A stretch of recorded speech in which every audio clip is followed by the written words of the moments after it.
Buenas tardes, ciudadanos. Estamos aquí en la presentación de la doctora Patricia Rivera, ¿verdad?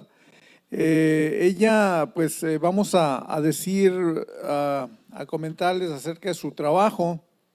La doctora Patricia Rivera Castañeda es coordinadora de la maestría en Administración Integral de Ambiente y profesor investigador del Departamento de Estudios Urbanos y Medio Ambiente. Realizó estudios de postdoctorado en el posgrado de Geografía en la Universidad Nacional Autónoma de México. Es doctora en Estudios del Desarrollo por la Universidad Autónoma de Zacatecas. Cursó la maestría en Administración Integral del Ambiente en el Colegio de la Frontera Norte y es licenciada en Contaduría por la Universidad Autónoma de Zacatecas. Es miembro del Sistema Nacional de Investigadores Nivel 1 e investigador titular B del Colegio de la Frontera Norte. Su trabajo se desarrolla en el área de economía ambiental, indicadores del desarrollo sustentable, manejo de agua urbana e historia ambiental. Ha sido directora del Departamento de Estudios Económicos y obtuvo mención honorífica en su tesis doctoral. Entre sus publicaciones recientes destacan los artículos Desigualdad social en torno al uso de tecnologías energéticamente eficientes en México. El caso de la política de normalización de refrigeradores, cobertura socioespacial y consumo doméstico de agua en la ciudad mexicana de Tijuana. ¿Es de utilidad la misma gestión para diferentes usuarios? La construcción de la historia ambiental en América. Pues damos paso a la doctora Patricia Rivera para que nos presente su trabajo. Su trabajo, pues ya nos lo explicará ella, es en el avance desigual y las limitaciones de los municipios en el tratamiento de aguas residuales. Adelante, doctora. Pues buenas tardes a todos, gracias por su asistencia y estas horas después de comida, pues con mayor agradecimiento, gracias a Genaro porque me invitó, es un gusto estar aquí en el foro municipal. Y bueno, yo le decía a Genaro, pues de mi temática, yo no tengo un trabajo específico sobre Tecate, pero pues yo podía a lo mejor mostrarles algo que tiene que ver con las limitaciones que tenemos en los municipios para nuestro tratamiento de aguas residuales. Yo hice un análisis en Zacatecas de todo el estado, como un diagnóstico del estado, y pues me encuentro cosas que nos pueden ser yo creo que muy útiles, ¿no?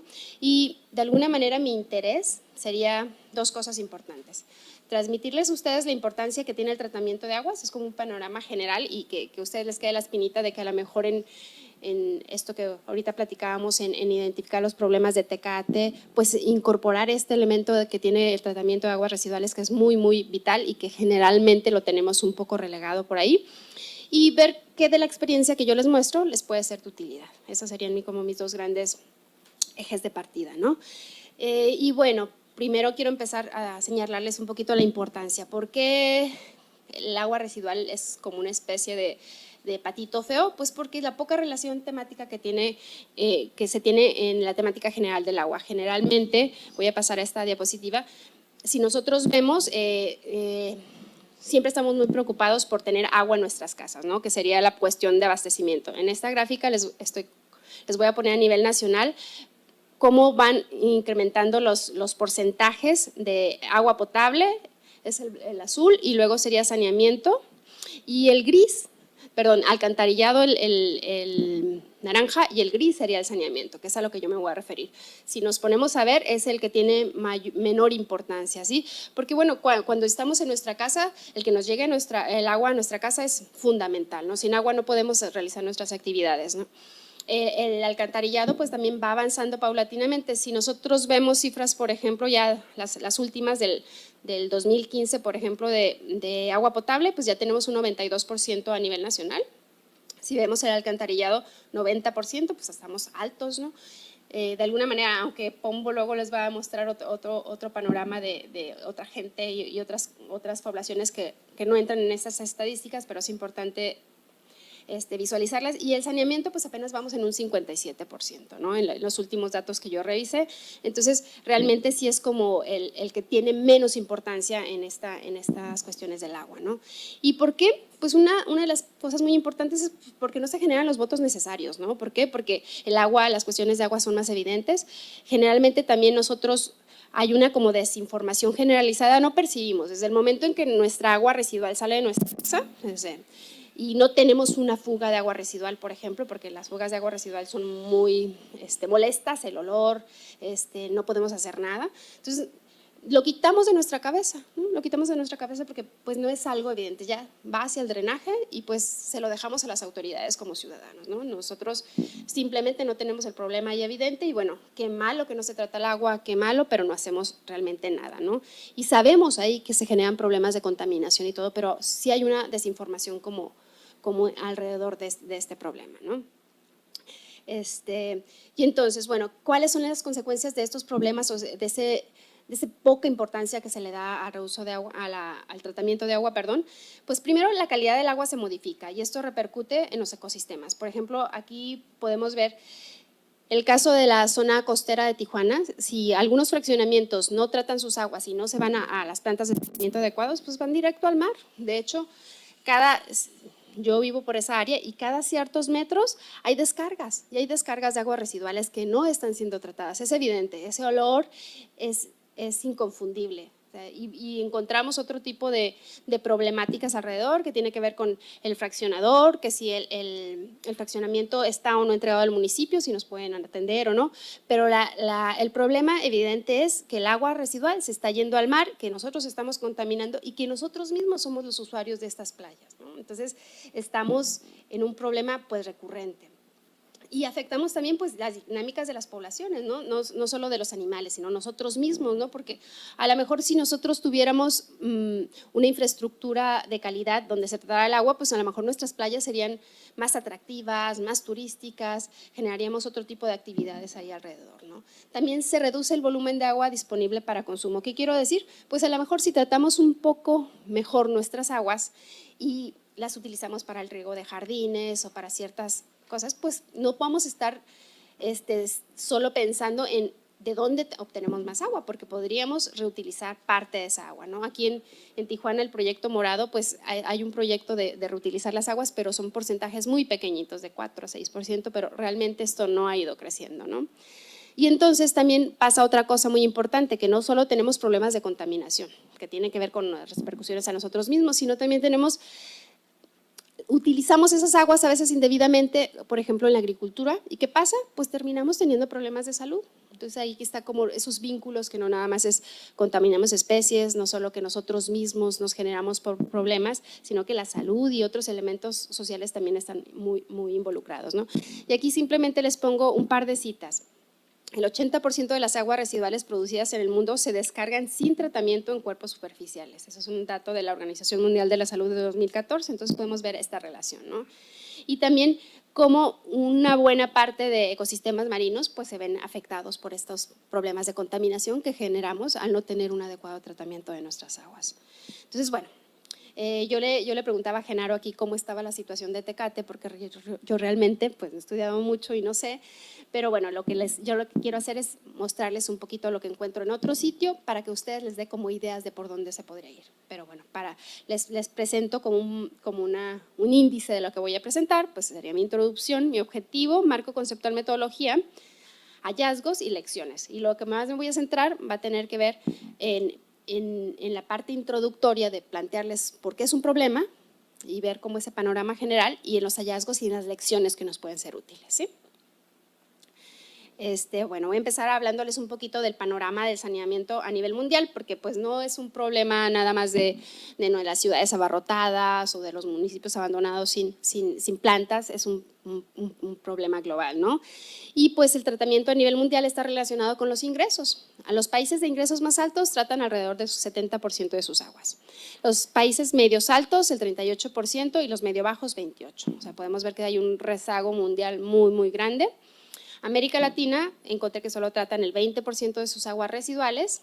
México, ya vimos las estadísticas, ya ven, aunque iba muy abajo sobre lo del agua potable y saneamiento, pues va como en 57%, y busqué datos más recientes para esta presentación y encontré un 63%, o sea, como que va aumentando, ¿no?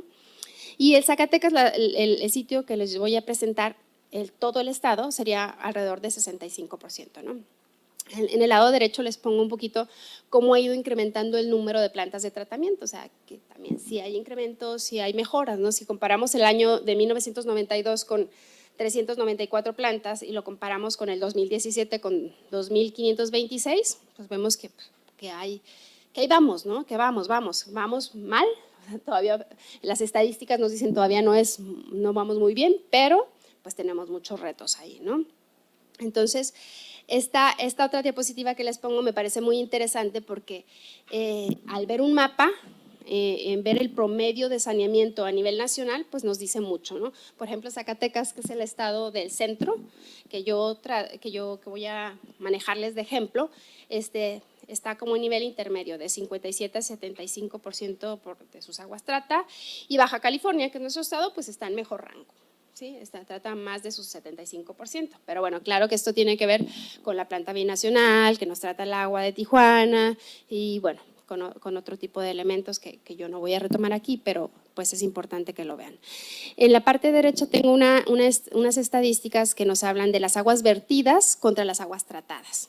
¿Sí? Entonces, lo que podemos viendo también, pues que ha ido mejorando paulatinamente. En el 2008 se trataban como un 27% de las aguas vertidas a las tratadas, y en el 2013 un 37%, casi 38%, y en el 2018 casi un 45%, ¿no? Estamos hablando de las vertidas totales. Aquí cambia un poco los porcentajes porque el vertido total incluye las domésticas y las de servicios, que tiene que ver con la industria y con todo lo demás, por eso cambia, ¿no? Entonces, de cualquier manera, vemos que el contexto de saneamiento, pues hay un desequilibrio y un rezago todavía muy grande, ¿no? A nivel nacional. Y bueno, ya comparando un poco al área que yo voy a aterrizar, que es Zacatecas, pues aquí tengo esta gráfica que nos muestra en la parte superior es cómo ha ido creciendo el tratamiento a nivel nacional, y abajo Zacatecas. Y lo que yo encuentro es que hasta el 2013, Zacatecas siempre iba muy, muy rezagado. Si nosotros vemos en el 2003, trataban el 4.6%. O sea, y por ejemplo, pensemos en Nacional, 29.20. Hasta el 2013 realmente da un empuje, y eso tiene que ver con una creación de una planta Osiris en la zona urbana. Y después hay un repunte en el 2014-2015 con otra planta muy, muy grande que se instaló en la zona conurbada Zacatecas-Guadalupe, y por eso da ese repunte, ¿no? Pero quiero como mencionarles que ese repunte tiene que ver con apoyos federales, ¿sí? Se construyó una planta enorme ¿por qué? Porque el problema era tan evidente de las plantas de tratamiento que estaba entre los últimos lugares a nivel nacional, ¿no? Entonces ya con da un repunte, y ya si tú ves las últimas estadísticas dices, no, pues Zacatecas está arriba del nivel nacional, no está tan mal, ¿no? Pero bueno, ahorita yo les voy a hablar de ese 64%, casi 65% que se trata, y ahondar en esa realidad, porque uno es lo que te dicen las estadísticas y otro realmente lo que encuentras y cómo está, ¿no? Entonces, algo nada más importante antes de pasar aquí es que pues a nivel nacional, Zacatecas y comparando a nivel nacional, pues Zacatecas utiliza un gran porcentaje de sus aguas en la agricultura, que sería el 85%, y el abasto público solo un 4%, solo un poquito para que tengan como el contexto, cómo es el contexto de Zacatecas. Y ahorita les voy a hablar unos datos. Pues de alguna manera tiene una extensión de 74.504 kilómetros, es un estado con climas muy desérticos, con baja precipitación, tiene una sobreexplotación de acuíferos, 77% cuenta con 34% de sus acuíferos para que abastecen la mayor parte del agua que se necesita, y son pozos subterráneos, toda el agua se extrae, ¿no? Y buena parte de ellos están sobreexplotados. Los ríos, la mayor parte de sus ríos están contaminados, hay baja eficiencia del riego, y si consideramos que 85% del agua va a riego, pues nos damos cuenta hacia dónde va el enfoque, y hay presión de sectores productivos porque es muy agrícola y pecuario, ¿no? Es como uno de los primeros productores de frijol, y también tiene altos niveles en producción de bovinos. Entonces, bueno, y enfocándonos en las plantas de tratamiento, en el 92 se crea la primera planta de tratamiento. O sea, si vemos del 92 hasta la actualidad, ha habido ese incremento, pero pues todavía no es suficiente. Algo importante para pensar sobre la cuestión de Zacatecas es que hay pocas zonas urbanas, pero muy concentradas de población. ¿Sí? El 60% del 61% de la gente se encuentra ubicado en esas zonas y hay municipios muy pequeños y aparte con problemas de despoblamiento. Que se están como, y esos son como 40%, ¿no? Entonces, aquí abajo también la importancia, de alguna manera, lo que encontré yo, hacer un recuento como histórico de las plantas, es que la dinámica poblacional y urbana ha determinado la localización de las plantas. De acuerdo a los asentamientos como pues, poblacionales, pues es que ha habido que se han ido generando las plantas. Y bueno, ya aquí comparando un poco también en relación al agua potable, el alcantarillado que se encuentran en aquellos dos, lo comparamos con el tratamiento. En las zonas urbanas encontramos que hay un 61% de tratamiento de aguas y un 40% en las rurales. Es nada más como contexto. De alguna manera los servicios de agua y de alcantarillado, pues como les decía, son privilegiados y siempre el saneamiento pues va un poquito a la cola. Y bueno, si decimos, bueno, tenemos estadísticas alentadoras, el Estado está mejor que a nivel nacional, pero pues voy a hablarles por qué no tanto. Entonces yo lo que propongo aquí hacer es un análisis comparativo de los avances de saneamiento y comparando las zonas urbanas, las zonas rurales y qué tanta capacidad tienen los propios municipios y las instituciones encargadas de su manejo para resolver esos problemas de tratamiento. Aquí no me voy a entrar mucho, pero yo utilizo la capacidad institucional porque quiero ver qué tanto pueden las autoridades encargadas del manejo de tratamiento pues transformar sus recursos y lograr que las plantas funcionen, ¿sí? De manera como muy sintética, pero son mis conceptos como que me ayudan a explicar. Y bueno, esa capacidad institucional la divido como en 3 niveles. Uno que tiene que ver como las relaciones que se dan entre las propias instituciones. Para que me entiendan es, por ejemplo, pensando en un caso más específico, por ejemplo, la GIAPAZ, que es el organismo operador de Zacatecas, ¿cómo se relaciona este organismo con gobierno del Estado? ¿Qué relación entre ellos dos se da con los niveles federales? ¿Cómo se relacionan? Y eso sería como la capacidad de esa política, ¿no? Macro. Y luego hay otra capacidad que es como más administrativa, que tiene que ver pues dónde están las plantas, cuáles son sus procesos, qué recursos financieros se tiene, que es como un nivel meso de organización, y hay un nivel como más individual que tiene que ver con la capacidad de la gente que opera las plantas, ¿no? Porque es un todo, no podemos hablar de nada más de las relaciones, porque las relaciones también tiene que ver los métodos y todos los métodos de tratamiento y todo lo demás, ¿no? Entonces, lo que trato de hacer con este concepto es que me explique como todos los diferentes niveles de cómo se da el tratamiento. Y bueno, pero ¿cómo le hago? ¿Cuáles fueron mis pasos a seguir?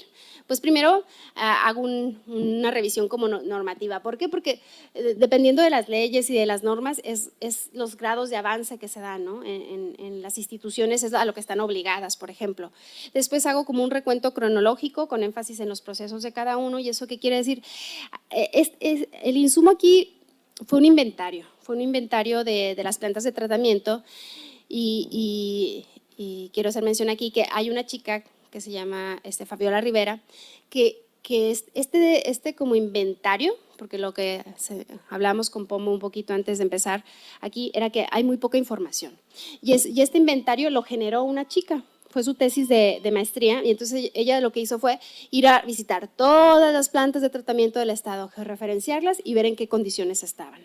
Pues esta tiene tal problema, esta no, esta sí trabaja, esta cumple con la NOM 1, esta cumple con la NOM. Entonces eso nos dio un insumo muy rico. Y ese mismo insumo de ese inventario, pues fue el que luego retomó con agua, ¿no? Porque a partir de ahí él genera sus estadísticas. Entonces, tomamos ese inventario, pero ese inventario lo clasificamos de diferente manera de cómo lo tiene con agua, que siempre ponen funciona, no funciona, la capacidad de tratamiento y nada, sino como que tratamos de profundizar mejor y hacer una mejor clasificación de ese inventario, porque algunas funcionan, pero tienen unos problemas muy grandes, y otras funcionan, tienen problemas menores, se pueden decir cómo funcionando, y otras de plano están abandonadas, ¿no? Entonces hicimos algo. Y bueno, la capacidad institucional lo utilizo un poquito para esta parte de urbano y rural, cómo responden las instituciones y qué trabas tienen. Entonces, bueno, de alguna manera este sería como mi planteamiento, y ahora lo que yo quiero poner más énfasis es en lo que yo encuentro, ¿sí? Lo que encontramos. Como les decía, son como tres fotografías interesantes de ver. La parte como macro, la parte de relaciones que se dan entre las instituciones, y pues lo que encontramos es que no hay como un proyecto definido para sanear el agua del Estado, ¿no? O sea, hay avances en algunos sitios, otros no, hay un común descontrol. Los proyectos son determinados en mayor medida por gobierno del Estado, y dependen totalmente de apoyos de arriba, federales. Encontré, por ejemplo, en el caso de Chiapas, que se encarga del agua, del tratamiento de la zona como más importante, que sería Zacatecas y Guadalupe, el personal, yo creo que de alguna manera ha tenido un impulso porque hay gente como preocupada, hay personal técnico que sabe muy bien la problemática, que entiende, pero pues no tiene la capacidad financiera ni la capacidad de negociación para que se les haga caso. Pero de alguna manera eso ha permitido que tengan un nivel más o menos bueno, pero no tienen la capacidad de negociar a nivel federal, ¿no? En esa última planta que incrementó muchísimo el tratamiento, se llama Osiris, y hicimos un análisis con otro alumno que también es de Zacatecas, yo creo que por eso tenemos nuestro interés ahí, y lo que encontró pues es que esa planta se realizó en un trayecto de 3 sexenios de gobiernos. O sea, imagínense una planta, o sea, las necesidades de 3 sexenios. Un primer gobierno compra los terrenos, un segundo gobierno intenta empezar con un plan, un tercero ya hace una cotización, no sale, hay cuestiones de se licita, no funciona. Entonces, es como un arduo proceso. ¿Y qué encuentra? Que al final todo dependió del nivel federal. Cuando ya la federación vio el problema tan grave, ya era tan contundente que dijo, pues tengo que, y invirtió y ayudó. Y la planta ya está funcionando y aumentó muchísimo, pero ¿saben qué pasa? Que esa planta depende de apoyos externos. O sea, en el propio organismo no se tiene un presupuesto donde se diga, esto va para el saneamiento. O sea, el saneamiento siempre sigue como un poco olvidado. Entonces, ese es el verdadero problema al que nos enfrentamos. Otra cosa importante que encontré entre los múltiples municipios en Zacatecas es que se comprueba la dependencia a voluntades municipales. ¿Qué quiero decir? Bueno, hay otros casos. Hay municipios muy pequeñitos que dependiendo si al presidente municipal le interesa el saneamiento, pues hay un empuje ahí pequeño. Otras que de plano están en Conagua como que funcionan poco, que sí funcionan y que tienen años que no funcionan. Entonces, tiene mucho que ver si se llega a concientizar a los actores municipales, pues es un punto de partida muy, muy relevante. Y otra cosa importante es que no se vea el tratamiento como algo positivo, ¿no? El tratamiento, si nosotros tratamos bien nuestras aguas, esas aguas se pueden ser reutilizadas y no hay impulsos ni esas ideas o son como muy opacas, por así decirlo, ¿no? Porque si nosotros tratamos nuestra agua y tratábamos mayores porcentajes, los podemos reutilizar, ¿no? Y podemos estar menos dependientes de agua limpia, ¿no? Pero como que esa parte de venta de agua y todo todavía va muy lento, pero lento, ¿no? En mis hallazgos que van como a un nivel más operativo, más de organización, pues el cobro en el tratamiento todavía es incipiente, todavía por ejemplo nosotros pagamos el recibo de agua, pero ahí no nos dicen, ¿sabes qué? Tanto va a ir para el tratamiento. Entonces, mientras nosotros como ciudadanos no nos digan, oye, ¿sabes qué? También tienes que aportar para el tratamiento porque es algo muy importante, pues tampoco, ¿no? Y eso hace que dentro de los propios organismos operadores, y son grandes, el saneamiento todavía no es autónomo, ¿no? Por ejemplo, en esa gran planta en Zacatecas de Osiris, pues para insumos básicos se está negociando. Y bueno, se tienen planes a futuro de vender el agua, pero para venta de agua, por ejemplo, las empresas, pues hay que crear toda una infraestructura, entonces todo va como a largo plazo. Y la verdad, o sea, si el construir una planta, tendrías que tener un pensamiento de construirla, de que se pueda mantener a largo plazo y de que se pueda reutilizar esa agua, que genere un poco de recursos para que sea realmente autónoma, ¿no? Porque si no, en el propio organismo de agua que tiene abastecimiento, el drenaje, este tema sigue siendo como de tratamiento, sigue siendo muy incipiente. Otra cosa que también se encuentran es que hay altos costos de energía eléctrica y eso que se traduce pues que los municipios se endeudan, ¿sí? Eso que tiene que ver. La otra cosa importante es que la infraestructura disponible no cubre las necesidades. Encontramos que pues, se trata más alrededor del 50%, ahorita les voy a decir cómo encontramos esto, y hay mantenimiento como ineficiente en sus operaciones. Tiene que ver con mantenimiento inadecuado, por lo mismo, porque no están presupuestados sus mantenimientos. Hay poca falta de capacitación y aunque es como un poco micro que tiene que ver con cuestiones de personal, por ejemplo, en ese caso de Chiapas también encontramos, muy interesante, que a los empleados que como que castigaban porque no eran buenos empleados, los mandaban al saneamiento. Y los mandaban al saneamiento y no les gustaba porque tenían unas jornadas más largas. Entonces, ¿cómo vas a incentivar y cómo vas a capacitar a tu personal si lo estás mandando al saneamiento? Lo estás relegando, o sea, y es un como discurso relegado de inicio, ¿no? Hay mal uso de técnicas de tratamiento en otra planta anterior a esta muy grande que les hablo, que se llama El Orito, perdón. Había una técnica que era de tener como ciertas bacterias dentro del agua, de todo un proceso como muy complejo y lo que se hacía, el personal no estaba capacitado, incluso llegaban y limpiaban con cloro. Entonces, ¿qué hacían? Pues si no tienes un personal capacitado, pues complicas las cosas, rompes el proceso que debe llevar. Entonces, eso es muy importante. Y rezago de infraestructuras, ¿por qué? Bueno, esto está un poco ligado con el alcantarillado, ¿por qué? Porque hacemos una mezcla. Antes se utilizaban unos o otros, ¿y qué pasa? Pues hay fugas de agua, hay fugas de drenaje y todo esto pues nos lleva a los problemas, ¿no? Porque, por ejemplo, las estadísticas dicen del agua recabada y cuánto se trata, pero no hablamos del otro que no se ve, ¿no? Ahí mismo. Entonces, bueno, si se comparan los avances de tratamiento con la realidad, que era ese 73%, pues encontramos diferencias. Por ejemplo, ya les dije que hicimos una nueva como catalogación de cómo están y pues las que operaban satisfactoriamente, que cumplían las reglas, eran solo 36%.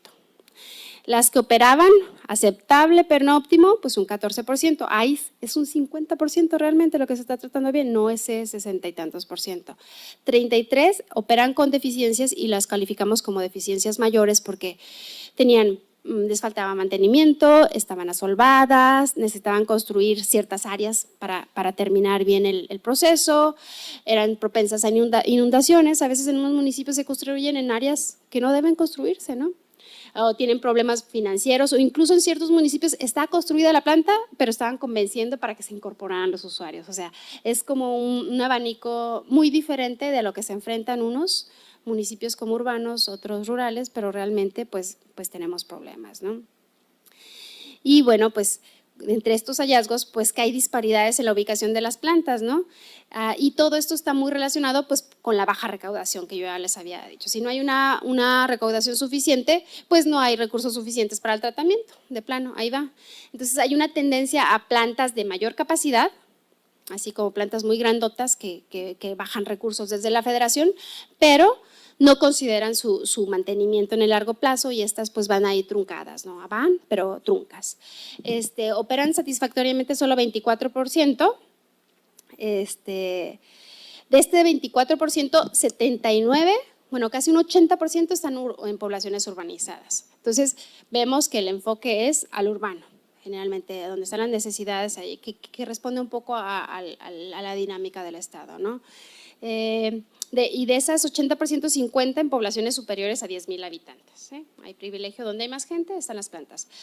Y de las plantas que operan con deficiencias, apenas 17% están en las urbanizadas. Entonces, las que tienen mayores problemas, pues están en las zonas rurales. Y de las plantas fuera de operación encontramos casi 92% están en zonas rurales. O sea, vemos que las zonas rurales pues no están teniendo, y al final de cuentas, pues las zonas rurales, si no tratan sus aguas, se van a los ríos y los ríos llegan al mar. Al final de cuentas es contaminación, sí en menor escala, pero sí complicado. Entonces encontramos cosas muy diversas, desde plantas que no operan otras que están sobreutilizadas o subutilizadas, esos municipios que no se quieren conectar, o esas sobreutilizadas. Y entonces, de alguna manera, si comparamos la capacidad instalada contra la capacidad real, la capacidad instalada es como cuánto puede tratar esta planta, y la real es, imaginen, bueno, que esta planta trata 20, pero ¿cuál es la capacidad realmente del agua que llega? Pues nada más 15. Entonces, la eficiencia en el proceso es de un 68%. ¿Sí? A pesar de ese tratamiento, todavía, digo, esa capacidad instalada no tiene una eficiencia completa en su proceso. Aquí no me voy a meter mucho, hay diferentes tipos de tratamientos utilizados. De alguna manera lo que encuentro más es que se va por los sistemas menos costosos en la construcción, y aunque se habla un poco de la operación, pero la gran mayoría fracasan en el largo plazo por sus costos de operación, y más los pequeñitos, ¿no? Porque pues no tienen, algunos municipios sí estaban bien rankeados, pero tenía que ver con lo que les decía yo, como un poco voluntad desde el presidente municipal, voluntad de capacitarse, voluntad de buscar los vínculos, y no son muy fáciles, ¿no? ¿Qué más encontré? Pues 19 comunidades carecen de plantas de tratamiento, entre 15 y 20 plantas arrojan agua sin tratar a vasos lacustres. Lo que les decía, no tienen solvencia financiera en operación y mantenimiento, lo cual disminuye totalmente la autonomía del tratamiento, y se depende totalmente de los subsidios. Es decir, se busca en la federación bajar recursos, pero realmente lo que tenemos pues no le damos mucha continuidad. Y el tamaño y la capacidad de gestión de los organismos es determinante, ¿no? Los pequeños en su mayoría dependen financieramente del municipio, ¿no? Y pues las plantas grandes dependen de todo un proceso de gestión que se dé entre el organismo, entre el Estado, que tiene que ver con el gobierno de turno, con el gobernador, y cómo se pueden jalar los recursos, ¿no? En la construcción al menos, ¿no? Y otra cosa también que se encuentra por ahí, pues son como factores políticos, ¿no? Por ejemplo, en GIAPAS, que es el organismo operador de Zacatecas, en los últimos 10 años han existido 5 directores generales designados. O sea, hay una rotación muy grande de las directrices. Entonces, cuando hay una rotación grande, ¿qué? Pues pierdes el hilo conductor. Yo creo que lo que salva ahí el asunto es que ese personal que les digo que de alguna manera tiene muchos años y que conoce la problemática, el que de alguna manera siempre tiene ahí como un diagnóstico donde diciendo es muy importante esto, pero depende mucho de las relaciones del director general con gobierno y para poder bajar recursos, ¿no? Y entonces, por ejemplo, pongo esta cita porque me es muy interesante. Dice, no hay continuidad, cada administración y cada color de partido trae sus propias ideas. En mis años de trabajo no he visto continuidad en la administración. Lo mismo pasa con cada cambio de director de GIAPAS. Todos tienen ideas diferentes, ¿no? Entonces, eso es la cruda realidad a qué nos enfrentamos de alguna manera. Y bueno, ¿qué lecciones podemos retomar de aquí? Es un estudio grande y todo, pero de alguna manera, pues que más allá de lo político, lo normativo, lo económico, de las tarifas, pues tenemos que buscar cómo el personal que opera realmente tenga capacitación para que sepa las labores que realiza. Eso también es muy determinante. El de GIAPAS me decía, en esta última gran planta que pusieron, me decía, bueno, es que cuando entran los muchachos, en los primeros días hay problemas. ¿Por qué? Pues porque están ajustando, no saben, y hasta que los enseñan, pero no los enseñan previamente, los enseñan ya ahí, o sea, ya estás trabajando, entonces los primeros días pues falla un poco, ¿no? Otra cosa muy importante, pues educación ambiental. Si nosotros como ciudadanos no nos sensibilizamos de la importancia del tratamiento, pues cómo vamos a empujar ahí, ¿no? Y es una sensibilización como general. Hay desinformación, y esa desinformación va en todos los niveles, ¿no? Va desde el momento en que de que a lo mejor el trabajador no conoce bien los procesos, va a nosotros como ciudadanos que no sabemos cómo llegarle a las autoridades y cómo presionar. Pues es un proceso grande, ¿no? Y también va como en las consecuencias de todo, de por qué no tratar el agua, ¿no? Cómo nosotros mismos nos estamos generando perjuicios, ¿no? Cómo descargamos nuestras aguas residuales al mar, y cómo somos usuarios ahí de estas áreas costeras, ¿no? Es hasta que no vemos el problema evidente, no lo tenemos ahí, es cuando nos empieza a molestar, pero realmente tenemos que pensar un poquito más allá, y no es solo obtener el agua y sacar nuestra basura o nuestros desechos de agua, ¿no? Hay que ir un poquito más allá. Y yo hablaba también incluso de la modernización en la gestión municipal. ¿Por qué? Porque, bueno, depende, ¿no? Pero en muchos municipios pequeñitos, o sea, si las gentes que están encargadas en el municipio no tienen el conocimiento o igual no están sensibilizados y no saben cómo, hacia dónde, hacia qué autoridades ir y cómo gestionar, pues es bien difícil, limita todo esto, ¿no? Encontramos casos como muy difíciles. Y la otra cosa importante también que les decía, bueno, que sigue siendo que no debemos de verlo como patito feo, pero incluso cuando hay como recortes en el organismo, en el ayuntamiento, pues siempre dices, bueno, ¿qué es lo que se ve menos? Pues el agua residual, ¿no? Y privilegiamos otras cosas, ¿no? Por ejemplo, si se nos corta el agua, pues rápido, ¿no? Tantos días la población se quedó sin agua, no pueden estar sin agua. Y el tratamiento, pues no pasa lo mismo. ¿Por qué? Porque simplemente se van nuestras aguas sucias y nosotros no vemos qué se hace con esas aguas sucias. A lo mejor nos preocupamos como en el COLEF, que a veces nos llegan unos olores muy fuertes en tiempo de calor de un canal abierto, de las descargas, que si tuvieran un buen tratamiento no debería de tener esos olores, ¿no?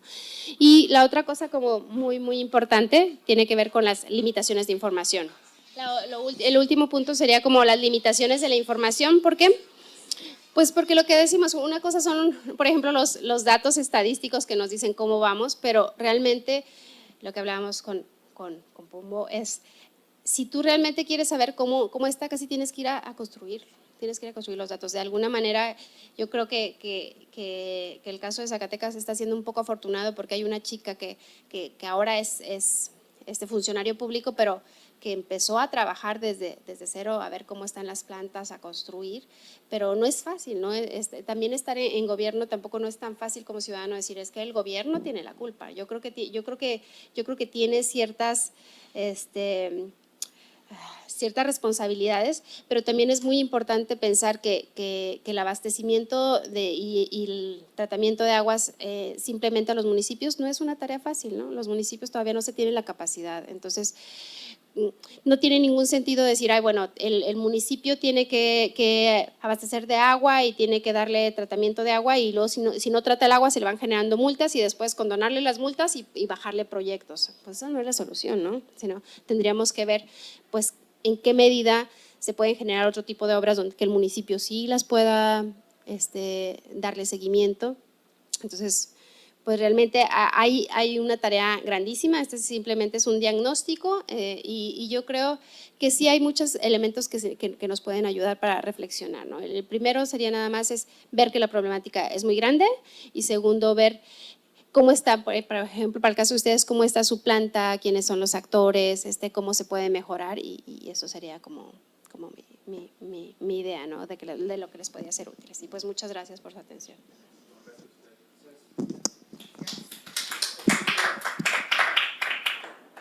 Pues sí, a las preguntas de esta gran información de la doctora Patricia, pues yo creo que ahora sí que, como dijiste hace rato, este público sí es preguntón, ¿verdad? ¿Alguien que quiera comentar algo al respecto acerca del tema de esa relación que tiene los ayuntamientos con el tema del agua y que no le vemos grandes frutos? Gracias, doctora Patricia, por sus tips, que mucho trabajo le han de haber costado. Oiga, mire, yo me pongo a pensar en lo que, en este escenario que parece ser que usted lo está proyectando desde Zacatecas, pero que se replica en todo México. Y yo pienso, o sea, yo me extiendo todavía, que se replica sobre todo en todos los países que de alguna manera, como México, vivimos en el abandono de muchas políticas de atención a la ciudadanía, y atención a cosas fundamentales como el medio ambiente, ¿no? Porque finalmente el tema es el medio ambiente, ¿no? El impacto que hay, ¿no? El impacto que tienen las aguas residuales en el mar, pues es también pues a los peces que vamos y agarramos y nos los comemos nosotros también. Todo eso es un mundo conectado todo, ¿no? Bueno, mi pregunta es esta. Y pasa lo mismo en esos países que le llaman del sur, pensando globalmente, ¿no? Pensando en el sur, que son los países colonias, que en los países imperios, o sea, que son el centro y la periferia, ¿no? Son países centros, ¿no? Usted decía que hablaba de un 80 y tantos por ciento, 85% en el mundo donde las aguas se van sin tratamiento al mar.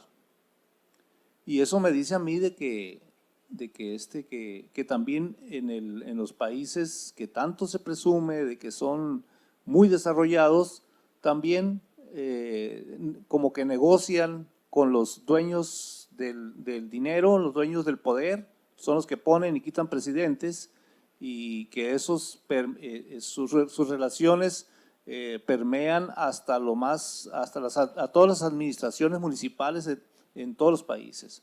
¿Qué opinión usted le merece eso? Pues sí, mira, al menos en esta diapositiva que yo les ponía es que el panorama del saneamiento realmente está muy relacionado con los ingresos. Y si tú hablas del sur, pues América Latina, por así decirlo, 20% de las aguas residuales municipales e industriales es tratado, es muy bajo, ¿no? Entonces, sí, hay una disparidad muy grande y dentro del propio país también hay una disparidad muy grande.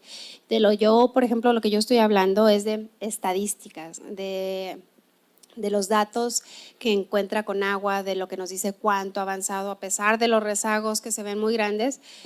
Hay todo, esos por ejemplo datos de que yo te decía de que se descargan tiene que ver con otras cosas, tiene que ver por ejemplo, hay poblaciones también que son estimaciones supongo que hace la Organización por ejemplo Mundial de la Salud, que hay poblaciones que están en las periferias y que las descargas van directas, ¿no? Ni siquiera hay un sistema de alcantarillado, está quien tiene letrina, quien no tiene letrinas, por ejemplo aquí en Tijuana, los gobiernos tienen la cuestión de los servicios siempre va como rebasándolos, ¿no?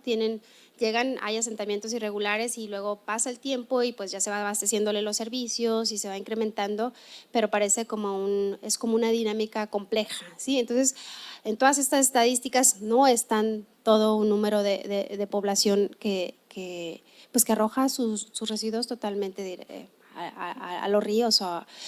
Por ejemplo, en propio México, cuando vas al sur, cuando yo he estado en algunos lugares alejados, por ejemplo, de Chiapas, y pues tampoco hay grandes instalaciones de drenajes, por ejemplo, ¿no? Digo, no es una generalidad, en pequeños sitios no hay. O lo que yo les decía, por ejemplo, yo en el pequeño municipio de que soy de Zacatecas y donde crecieron mis padres, está en la estadística está que funciona. Yo, lo que tengo uso de razón, esa planta de tratamiento nunca ha funcionado, ¿no? Entonces hay toda una información ahí como que cuando ya realmente profundizas encuentras el panorama un poco más desalentador. Entonces estas estimaciones, por ejemplo, esto que hace las citas de la Organización Mundial de la Salud tiene que ver con eso, ¿no? Como ya las afectaciones que ellos van y estimaciones grandes, pero pues todas las estadísticas tienen ahí sus que veres, ¿no? Yo creo que cuando podemos analizar más concretamente es cuando vamos a los casos puntuales y vemos cómo están funcionando, pero no es fácil, ¿no? Y también está en que, bueno, qué tanto hay, qué tanto se recaba. Yo le decía a Genaro, pensando aquí pues hay más estudios de Tijuana, no sé, porque es una ciudad grande, por la cuestión de los servicios, por la migración, por mil y una cosas, y muchos de corte ambiental. De Mexicali, pues por la contaminación ambiental, de Ensenada, lo agrícola, lo vinícola, el valle, pero yo no encontraba tanto de Tecate, ¿no? Entonces a mí me parece que pues por ahí va, ¿no? Digo, no me voy por otro rumbo, pero lo que te quiero decir es que sí, que lamentablemente sí tiene mucho que ver con cuestiones de ingresos, ¿no? Más bien, es como qué tanta infraestructura tienes, qué tanto puedes. Una pregunta, doctora. El agua ha sido utilizada para fines aplicaciones en el largo del tiempo. Ahorita es el mejor de los solventes para muchas aplicaciones, ¿no? lo usamos de manera, ahora sí que universal, como uno de los mejores solventes, principalmente porque fluye todo y sirve para demás cosas. Aquí la pregunta es con respecto al saneamiento. Estamos hablando de que es la demografía. Hace rato decía que en la manera en que se incrementa la masa poblacional, se van moviendo esas inversiones a esos lugares de desarrollos de plantas. Pero ¿qué tanto es también el sector industrial el que está abonando a la masa de agua que hay que tratar y que pudiese ser un factor también determinante de un desarrollo desigual de las zonas socioeconómicas y en donde están inmersas la clase, las clases sociales de la periferia, que también contribuyen a un crecimiento desigual en las ciudades, porque es mano de obra, a final de cuentas, muchas veces la más económica. Y este expansionismo de las ciudades, más del norte, las que vemos en el país, que se ven, ahora sí, van en contratiempo, como bien decía, a la demanda, pero es una suma de dos consumos, porque el industrial y el poblacional. ¿En qué medida se da este expansionismo de la demanda de plantas tratadoras de aguas? ¿No tiene un dato que nos ayude a entenderlo?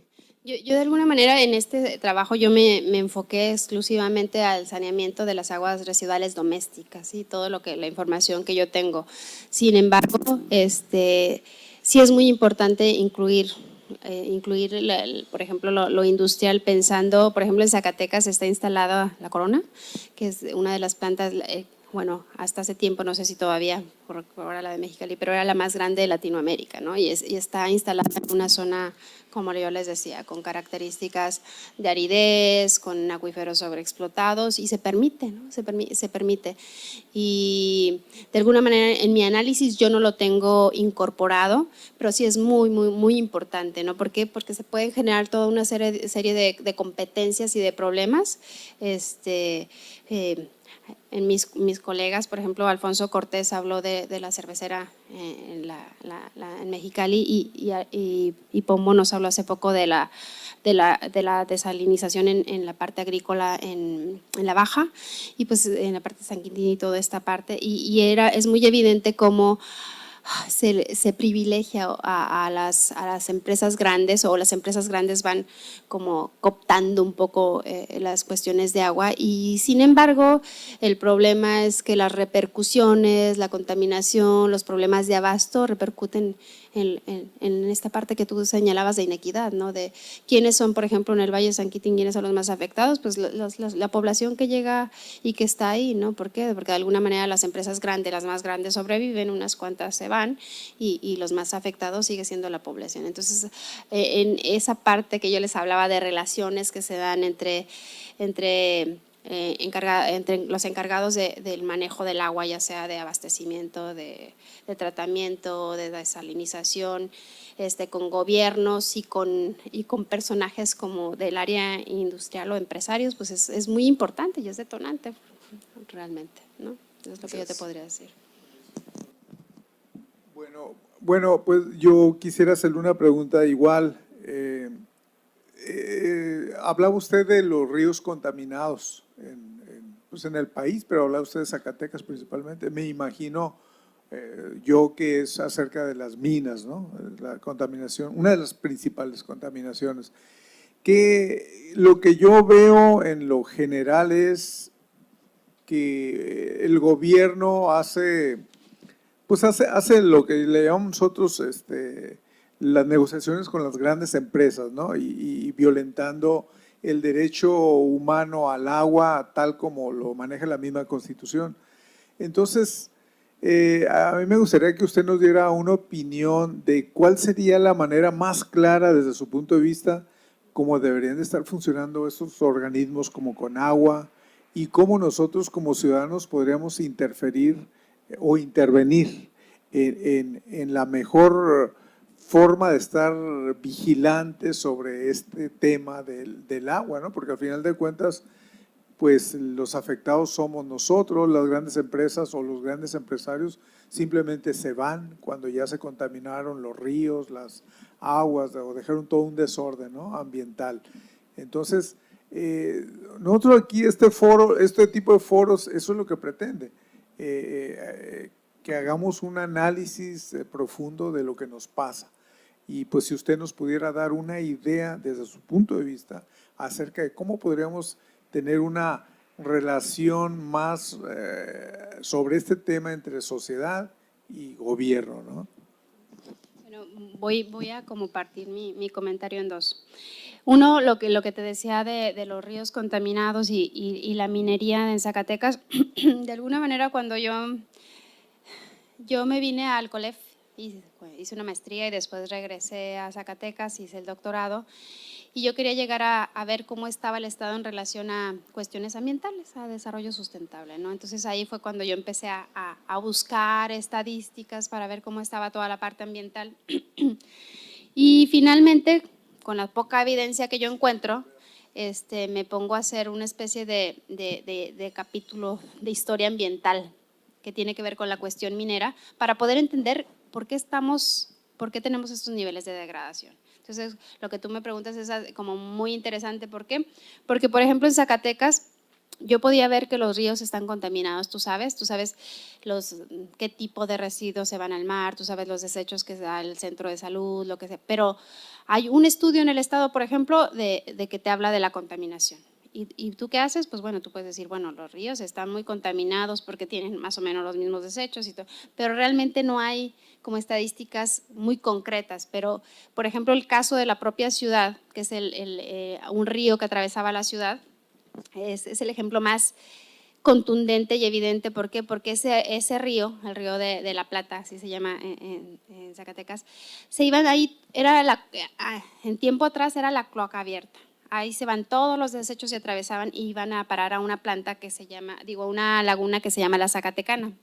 Y bueno, esa Zacatecana después la gente reutilizaba el agua ahí en la parte agrícola y también hacían ladrillos y cosas, pero esa presa tiene unos niveles de contaminación documentados grandísimos, que tiene que ver con el mercurio utilizado para la separación de los minerales, ¿no?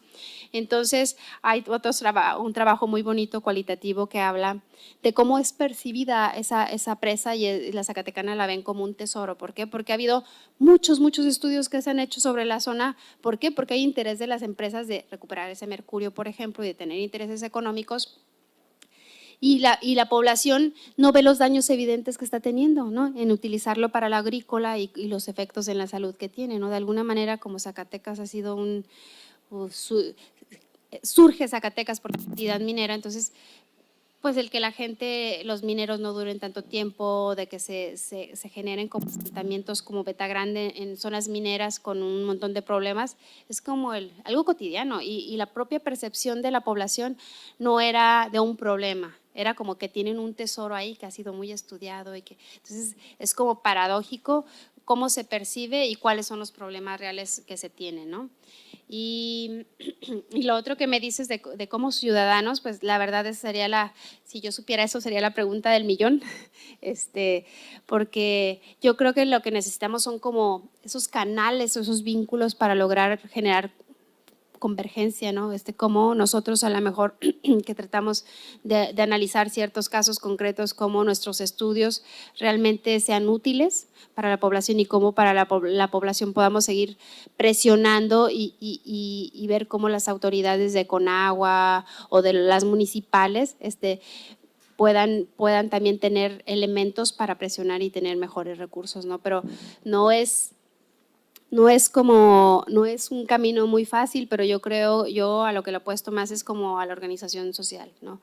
No hay como, por ejemplo, lo de la empresa cervecera en Mexicali, si no hay una posición fuerte, pues se instala, ¿no? Y a lo mejor en el caso de la cervecera en Zacatecas se instaló y pues el estado ha sido realmente un estado que fue como colonizado y que está acostumbrado a ese abuso y esa poca preocupación de los recursos a lo mejor, pues tenemos que cambiar esas dinámicas, ¿no? Tenemos que buscar la manera de organizarnos, de presionarnos, de asesorarnos, de buscar caminos, porque si no presionamos, o sea, al final de cuentas los problemas ambientales son de nosotros, ¿no? No son externos a nosotros. Y los problemas ambientales surgen de cómo nos relacionamos entre nosotros, cómo dejamos que cierta gente con muchos intereses económicos tome las decisiones y no se redistribuyan mejor los recursos, porque ¿cómo puedes exigirle a una persona que llega y se asienta en la periferia que tenga un tratamiento de aguas o que no tire sus residuos, ¿no?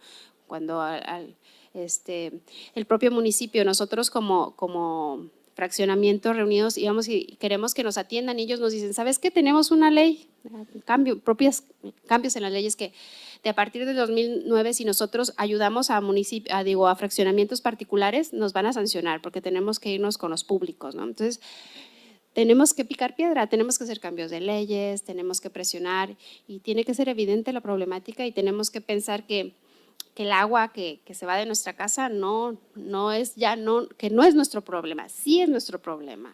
Y sí es nuestro problema porque es tan evidente la contaminación, ¿no? Entonces, yo creo que no hay cómo asociarnos, esa sería la clave.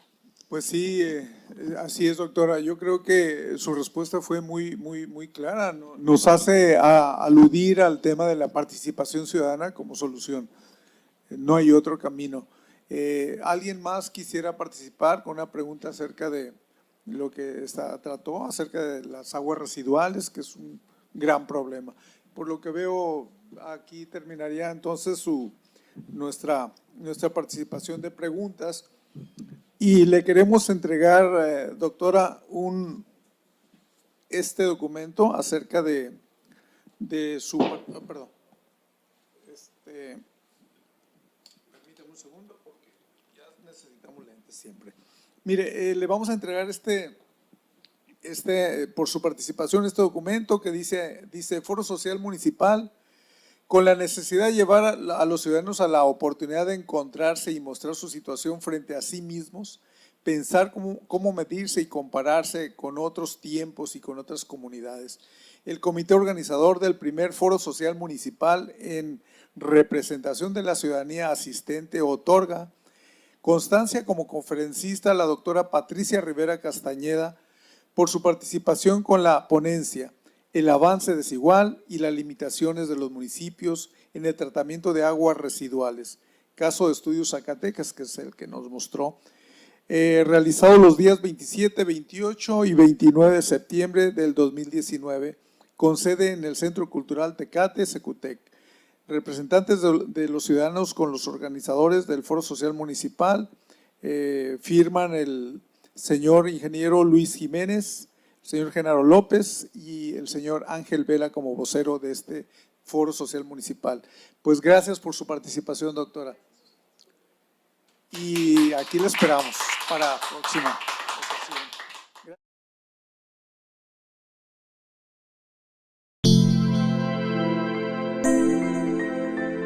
ocasión.